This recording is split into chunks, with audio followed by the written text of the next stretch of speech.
Asalaamu calaykum waraxmatullaahi wabarakaatuh dhammaan bulshooyinka Soomaaliyeed aad iyo aad baan idin salaamaynaa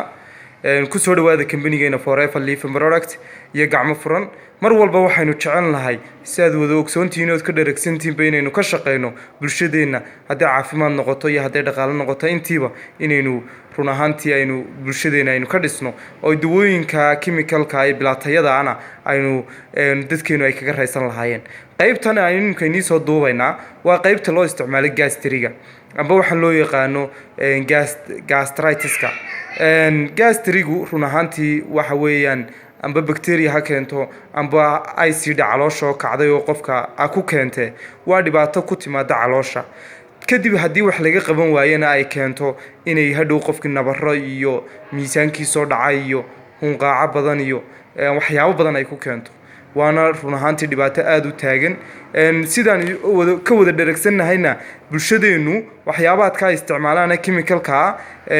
maalin walba way cunaan laakiin halkan waa waxyaabaadka ugu muhiimsan aynu kaga saari doono insha Allah qofka gastrida halkan waxa weeyaan waa dacarta iyo sharaaba sida ay neega muuqata oo clean garaynaysa calooshii iyo intaas oo dhan iyo dheefshiidkaba aad iyo aad ay sii dhayo waxyaabaadkaas oo dhan qofka dejinaysa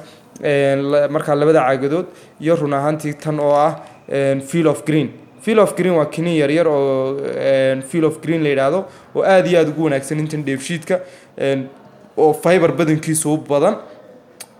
clean garaynaya calooshii iyo inta dheefshiidkaba ay sii hoos u dhigayaan caloosha ayar bay socodsiinaya hadduu qofku babaasiir leeyahay sidoo kale way wanaagsan yihiin haddii calool istaag uu leeyahay way wanaagsan yihiin sidoo kalena haddii uu leeyahay qofku ciladahan caloosha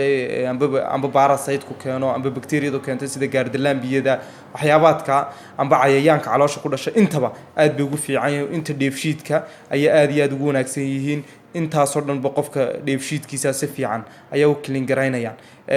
tan habeenkii aroortii horta alaabta waxa uu qaadanaya qofku intaan waxba cunin habeenkii aroortii tan waxa weeyaan waa 60 ml